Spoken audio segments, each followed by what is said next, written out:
ரத சப்தமி அன்றுக்கு இந்த நவகிரகங்கள் ராசி கட்டத்தினால் வர தோஷங்கள் எல்லாத்தையும் நீக்கக்கூடிய அற்புத சக்தியாக இந்த ரத சப்தமி உங்களுக்கு இருக்குது அப்படிங்கிறது. இந்த ரத சப்தமி சூரியன் உதயமாகறதுனால நம்மளுக்கு உயிர் சத்துக்கள் அதிகமாக கொடுக்கக்கூடிய நாளுமாகவே அது இருக்குது.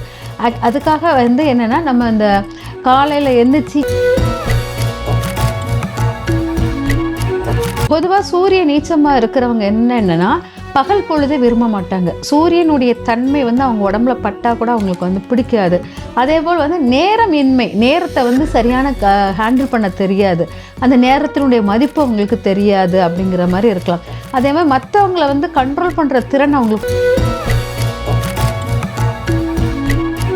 கிழக்க நோக்கி நின்று இந்த சூரிய நமஸ்காரம் பண்ணி 7 தடவை சூரியனுடைய வெவ்வேறு பெயர்களை வைத்து கதிரவனை போற்றி, சூரிய பகவானை போற்றி, கர்ணபிரபுவை போற்றி அப்படி சொல்லிட்டு நம்ம என்ன பெயர்கள் அவருக்கு தெரியுமோ அந்த பெயர்களெல்லாம் நம்ம எடுத்து கையில் தண்ணீர் ஊற்றி இந்த 48 மிளகாய் விதைகளோ 21 மிளகாய் விதைகளையும் வைத்து அந்த தண்ணியில் ஊற்றுவதும் சிறப்பாக இருக்கும். அது உங்களுடைய ஆசைகள் கோரிக்கைகள் அனைத்தும் நடக்கும். இது என்னென்னா இந்த மிளகாய் விதையை வைத்து மூடும்போது உங்களுக்கு உடனே அது பார்வையில் அந்த மிளகாய் விதையை போட்டோன்னே நீங்கள் அதை பின் முதுகு காமிச்சு வீட்டுக்குள்ளே போவது கூடாது. அது ரிவர்ஸ்லேயே போயிட்டு நீங்கள் வீட்டுக்குள்ளே போகிற மாதிரி போகணும். அதனால் சூரியன் இருக்கிற இடம் என்ன நோய்களின் அளவு குறையும். கிருமி நாசினிகளுடைய இது ரொம்ப அதீதமாக சூரியன் இருந்தாலும் நம்ம உடம்பு தாங்காது. ஆனால் சூரியன் இல்லாத இடத்துல நிறைய கிருமி நாசினிகள் உருவாகும். அதனால் உடலின் ஆரோக்கியத்தன்மை மேன்மையாகும் அப்படிங்கிறத எடுத்துக்கலாம்.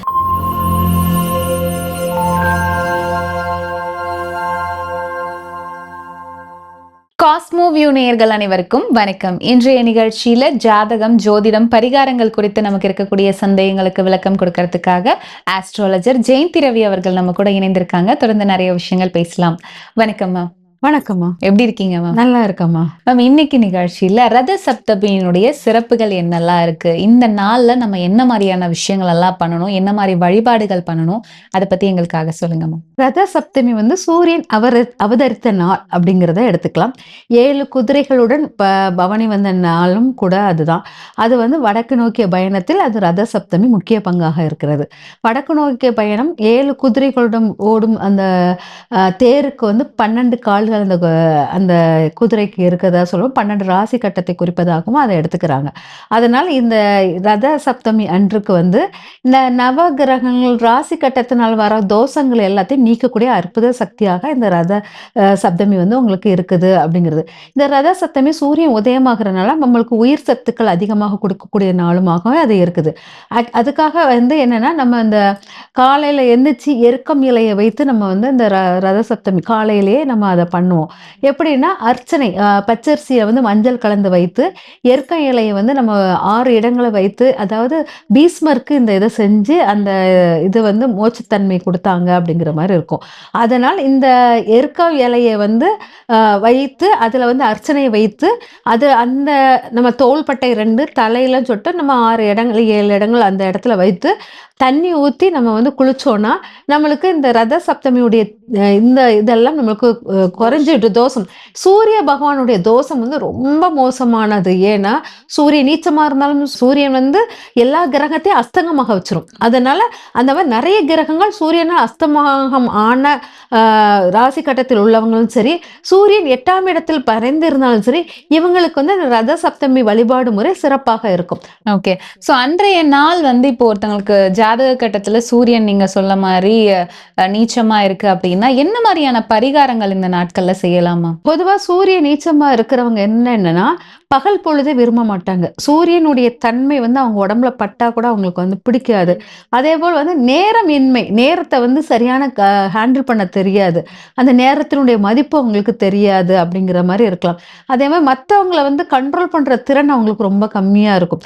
யாரையுமே அதிகாரத்தன்மையாக ஒரு தவறு நடந்தா கூட அவங்களால அந்த இடத்துல அதிகமாக கட்டி கேட்க முடியாம இது இவ்வளவுதான் அப்படி சொல்லிட்டு அந்த இடத்த விட்டு நழுவ பார்ப்பாங்களோ அதை ரொம்ப இது பண்ண முடியாது. அந்த மாதிரி ஒவ்வொரு இந்த சூரியனுடைய எஃபெக்ட்னால அவங்க பாதிக்கப்படும்போது, அப்போ இந்த ரத சப்தமி வந்து இவங்களுக்கு ரொம்ப பரிகாரத்தில் மிக சிறந்த பரிகாரம் இந்த ரத சப்தமி. ரத சப்தமி வழிபாட்டு முறைகள் என்னெல்லாம் இருக்கு? இது நம்ம வீட்ல இருந்தபடியே எப்படி வழிபடணும்? எந்த நேரத்துல வழிபடணும்? இந்த வழிபாட்டு முறைகள் பத்தி எங்களுக்காக சொல்லுங்க மேம். வழிபாடு முறைகள் வந்து என்னன்னா, சூரியன் வந்து 7:13க்குள் நம்ம வந்து அருணோதயா காலம் அப்படிம்போம். இந்த அருணோதயா காலத்தில் காலையில எந்திரிச்சு குளிச்சுட்டு, நம்ம வந்து சூரியனை பார்த்து நமஸ்காரம் பண்ணிட்டு, அதாவது நம்ம முத்திரை வந்து நமஸ்கார முத்திரை பயன்படுத்தி அத நமஸ்காரம் பண்ணிட்டு, அ அதாவது அர்க்கணியம் அப்படிங்கிற மாரி வச்சு அத வந்து பயன்படுத்தும். அர்க்கணிய தானம் அப்படிம்பாங்க. அந்த தானம் வந்து நீரை வந்து சூரியனை நோக்கி ஊத்துறது. அந்த தானம் பண்றதுக்கு முன்னால நம்ம வந்து சூரியன் உதயம் ஆகறதுக்கு முன்னாடி நல்லா வாழை இலைய போட்டு, அந்த வாழை இலையில் குத்து விளக்கெல்லாம் வச்சு, பழங்கள் எல்லாமே வச்சு, தூப தீபம் மலர்கள் ரொம்ப முக்கியம். அந்த மலர்களையும் வச்சு நம்ம வந்து வழிபாடு முறைகளை பயன்படுத்தலாம். அதுல வந்து சூரியகாந்தி பூக்கள் இருந்தால் அதையும் பயன்படுத்தலாம். இல்லாட்டா சூரியகாந்தி விதைகள் இருந்தாலும் பயன்பாட்டுல வச்சுக்கலாம். இந்த பயன்பாட்டில் இதெல்லாம் வச்சு சாமிக்கு வச்சுட்டு, அதுக்கப்புறம் இது சூரிய ஒளி வர்ற நேரத்துக்குள் இதெல்லாம் நீங்க சரி பண்ணிட்டு, காலையில அதுக்குள்ள குளிச்சுட்டு இதெல்லாம் ரெடி பண்ணணும்.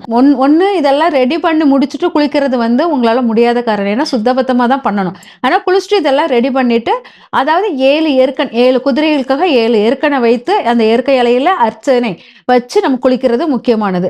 இந்த குளிச்சுட்டு நம்ம வந்து அந்த கிழக்க நோக்கி நின்று இந்த சூரிய நமஸ்காரம் பண்ணி 7 தடவை வந்து சூரியனுடைய வெவ்வேறு பெயர்களை வைத்து கதிரவனை போற்றி, சூரிய பகவானை போற்றி, கர்ணபிரபுவை போற்றி அப்படி சொல்லிட்டு நம்ம வந்து என்ன பெயர்கள் அவருக்கு தெரியுமோ அந்த பெயர்களெல்லாம் நம்ம வந்து எடுத்து கையில வந்து தண்ணீர் ஊற்றி ஒவ்வொரு தடவையும் 7 தடவை அந்த தண்ணீரை விட்டு விட்டு போற்றி போற்றின்னு சொல்லிட்டு விட்டுக்கிட்டே இருந்தீங்கன்னா அது உங்களுக்கு ரொம்ப பவர்ஃபுல்லான ஒரு வழிபாடு முறைக்கு உள்ளதாக இருக்கும்.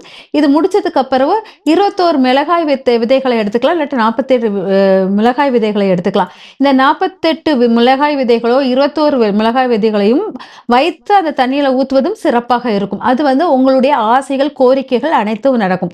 இது வந்து என்னன்னா இந்த மிளகாய் விதையை வைத்து மூடும்போது உங்களுக்கு வந்து உடனே அது பார்வையில் அந்த மிளகாய் விதையை போட்டோன்னே நீங்க அதை வந்து பின் முதுகு காமிச்சு வீட்டுக்குள்ள போவது கூடாது. அது ரிவர்ஸ்லேயே போயிட்டு நீங்க வீட்டுக்குள்ள போற மாதிரி போகணும். அதனால இந்த மிளகாய் விதையை வைத்து நீங்க பண்ணும்போது பூஜை எல்லாம் காமிச்சு தீபாரணெல்லாம் காமிச்சு தூப தீபம்லாம் காமிச்சதுக்கு அப்புறவு நீங்க வந்து இந்த மிளகாய் விதையை வச்சு இந்த தண்ணீர் ஊற்றி நீங்க இது பண்ணலாம்.